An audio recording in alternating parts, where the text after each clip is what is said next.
नमस्कार, जय श्री कृष्ण। मैं जया गुप्ता। इस वीडियो में मैं मकर संक्रांति की संपूर्ण कथा लेकर आई हूँ। मकर संक्रांति क्यों मनाई जाती है, इसके बारे में जानकारी मैंने अपने पिछले वीडियो में दी थी। मैंने उसमें बताया था कि जब सूर्यदेव शनि की राशि मकर में जाते हैं तो एक राशि से दूसरी राशि में परिवर्तन की क्रिया संक्रांति कहलाती है और मकर राशि में जाते हैं, इसलिए इसे मकर संक्रांति कहा जाता है। इसकी पुराणों में एक बहुत ही रोचक कथा दी हुई है, उसी कथा को मैं यहाँ पर आपके सामने प्रस्तुत कर रही हूँ। मकर संक्रांति की कथा ग्रहों के राजा सूर्य और उनके पुत्र शनिदेव की कहानी है। शनिदेव के जन्म की कथा स्कंद पुराण के काशी खंड में भी दी गई है, जो कि इस तरह से है जिसे मैं आपको यहाँ पर थोड़ा संक्षिप्त में बता रही हूँ। विश्वकर्मा की पुत्री थी संज्ञा, उनका विवाह सूर्य देवता के साथ हुआ।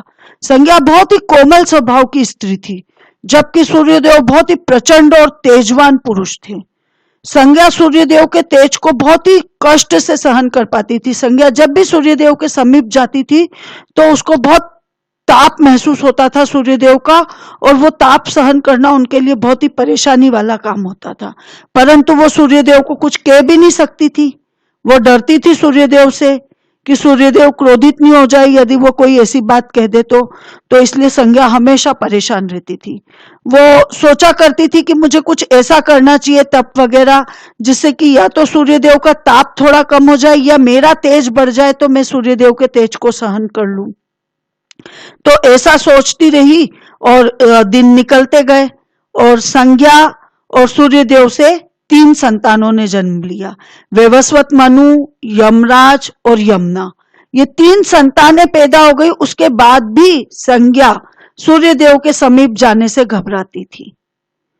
वो सूर्यदेव का ताप अभी भी सहन नहीं कर पाती थी।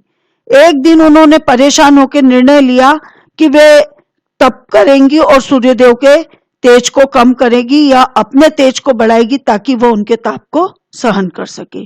पर अब उनके सामने परेशानी यह आई कि उनके 3 छोटे छोटे बच्चों का पालन पोषण कौन करे, और सूर्यदेव को यदि इसकी खबर लग गई तो सूर्यदेव कहीं क्रोधित नहीं हो जाए, उनको श्राप वगैरह नहीं दे दे।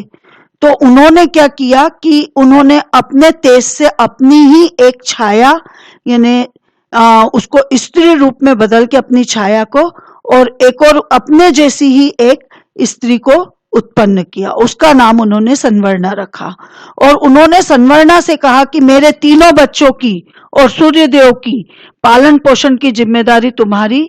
मेरी अनुपस्थिति में तुम संज्ञा बन के रहोगी और मेरे घर का और सूर्यदेव का और मेरे बच्चों का पालन करते हुए मेरे स्त्री धर्म का पालन करोगी, और यह राज सिर्फ तुम्हारे और मेरे बीच में रहना चाहिए।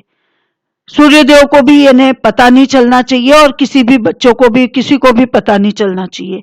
अब चूंकि छाया तो उनकी ही प्रतिरूप थी संज्ञा की, वो तो संज्ञा के द्वारा ही उत्पन्न की गई थी, तो वो तो मना कर ही नहीं सकती थी, तो उन्होंने हाँ कर दिया। और संज्ञा ने क्या किया, छाया को अपने घर में छोड़ के, अपना घर उनको संभला के, पति और बच्चे उनको संभला के, और वो वहां से निकल गई। वो अपने पिता के घर पहुंची और उन्होंने अपने पिता को अपनी परेशानी बताई कि मैं सूर्यदेव के साथ जब रहती हूँ, उनके पास जब जाती हूँ तो उनका ताप मैं सहन नहीं कर पाती हूँ, उनका तेज मेरे से सहन नहीं होता है। तो मैं चाहती हूँ कि मैं कोई तपस्या करके और या तो उनका तेज कम करूं या मेरा तेज बढ़ाऊं ताकि मैं उनके साथ रह सकूं। तो उनके पिता ने उनको डांट दिया। उनके पिता को भी डर लगा सूर्यदेव से कि कहीं सूर्यदेव को पता चल गया तो उनके पिता पे वो क्रोधित नहीं हो जाए, कोई श्राप वगैरह नहीं दे दे। तो उन्होंने कहा वापस घर जाओ। अब संज्ञा ने क्या किया कि वो घर तो नहीं गई, उनके पिता के घर से तो वो निकल गई, पर वो घर नहीं जाके और वन में चले गई और वहां पे उन्होंने घोड़ी का रूप धर के और तपस्या चालू कर दी। इधर पीछे से जो छाया थी संवर्णा, वो संज्ञा के समान ही उनके घर में रहने लग गई और सूर्यदेव को जरा भी आभास नहीं हुआ कि उनके साथ में जो रह रही वो संज्ञा नहीं है, उसकी छाया संवर्णा है। और वो उनके 3 बच्चों का पालन पोषण करना, सूर्यदेव के साथ का ध्यान रखना और अपने धर्म का पालन करती रही। और चूंकि वो छाया रूप थी तो उनको सूर्यदेव के तेज से भी कोई परेशानी नहीं होती थी। सूर्यदेव को 1-2 बार लगा भी, ऐसा संशय भी हुआ कि पहले तो संज्ञा को मेरे साथ आने में बहुत तकलीफ होती थी, मेरे पास आती थी तो वो मेरे ताप को नहीं सहन कर पाती थी।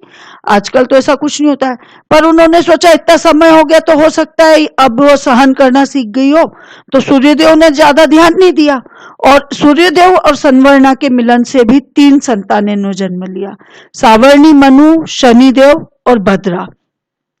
जब शनिदेव छाया के गर्भ में थे तब छाया ने शिव जी की कठोर तपस्या की। वो सूर्य की तेज धूप में बिना खाए पिए शिव जी की तपस्या करती रहती थी ताकि वो शिव जी को प्रसन्न कर सके, पर भूख प्यासे रहने के कारण और धूप और गर्मी सहने के कारण उसका प्रभाव छाया के गर्भ में जो संतान पल रही थी यानी शनि महाराज जो थे उन पे भी पड़ा और उनका रंग काला हो गया। अब जब शनिदेव का जन्म हुआ तो उनके रंग को देख के सूर्यदेव ने छाया पे संदेह किया और उसको अपमानित करते हुए कह दिया कि ये मेरा पुत्र हो ही नहीं सकता, मेरा पुत्र इतना काला नहीं हो सकता है। और इस तरह से उन्होंने छाया का अपमान किया। अब माँ ने उनकी शनिदेव की माँ ने वो जब उनके गर्भ में थे तब तप किया था, उस तप की शक्ति शनिदेव में भी आ गई।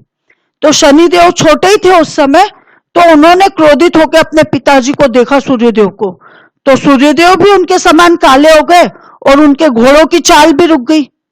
अब जैसे उनके घोड़ों की चाल रुकी पूरे संपूर्ण जगत में भी अंधकार छाने लग गया, हाहाकार मचने लग गया। तो परेशान होकर सूर्यदेव भगवान शिव की शरण में गए, वहां उनकी आराधना की। तो शिव भगवान ने उनको समझाया और उनको उनकी गलती का एहसास कराया। तो सूर्यदेव को अपनी गलती का जब एहसास हुआ तो वो वापस अपनी पत्नी के पास यानी छाया के पास आए और शनिदेव के पास आए और अपने किए का उन्होंने पश्चाताप किया कि मैंने गलत कर दिया, माफी मांगी उन्होंने। और ताकि वो फिर से जैसे उनसे माफी मांगी वगैरह तो वो वापस अपने असली रूप में आ पाए। पर इस घटना से शनिदेव और सूर्यदेव के बीच में जो संबंध खराब हुए पिता पुत्र के, वो फिर नहीं सुधर पाए। आज भी सूर्य जो है 9 ग्रह के देवता कहलाए जाते हैं और शनि देव सूर्य ग्रह के दुश्मन ग्रह माने जाते हैं, विद्रोही ग्रह माने जाते हैं। अब शनि देव को उनके पिता सूर्यदेव पसंद नहीं करते थे, उनके काले कलर के कारण, उनके क्रोध के कारण, उनके गुस्से के कारण। तो इस कारण से सूर्यदेव ने शनिदेव और उनकी मां छाया को अपने से अलग कर दिया।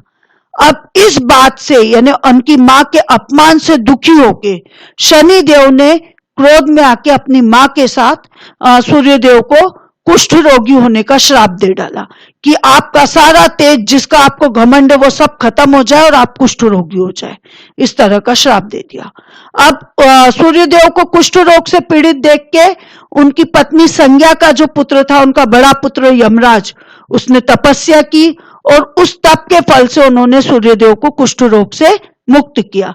जब सूर्यदेव कुष्ठ रोग से मुक्त हुए तो उनके अंदर बहुत क्रोध था उस कारण से कि उनके पुत्र ने उनको श्राप देके और कुष्ठ रोगी बना दिया था। तो उन्होंने क्रोध में आके शनिदेव का जो राशि है कुंभ राशि, उस राशि को जला दिया, जो कि शनिदेव का घर भी था। उनकी माता और वो वहीं रहते थे। तो इससे उनकी माता को और शनिदेव को बहुत कष्ट हुआ। यमराज ने जब ये देखा कि उनके पिता सूर्यदेव ने उनके भाई की राशि ग्रह को जला दिया, तो उन्होंने अपने पिता को समझाया, यानी सूर्यदेव को समझाया कि शनि के और उनकी सौतेली माँ के कष्ट को देखकर, और उनसे कहा कि आप शनि से मिलने जाओ और अपना जो भी क्रोध है वो उसके साथ मिलकर और दूर करो। तो यमराज की बात मान के सूर्यदेव शनि से मिलने के लिए उनके दूसरे राशि घर मकर में पहुंचे। अब जब सूर्यदेव धनु राशि से निकल के मकर राशि में पहुंचे तो एक राशि से दूसरे राशि में जाने की क्रिया संक्रमण की क्रिया कहलाती है, और जब वो पहुंचे तो उसे संक्रांति कहा गया। और चूंकि वो मकर राशि में गए थे इसलिए इसे मकर संक्रांति कहा गया। जब कुंभ में आग लगी थी तो वहां पे सब कुछ जल गया था, कुछ काले तिल बच गए थे, तो शनिदेव अपने साथ उन काले तिलों को लेकर आ गए थे।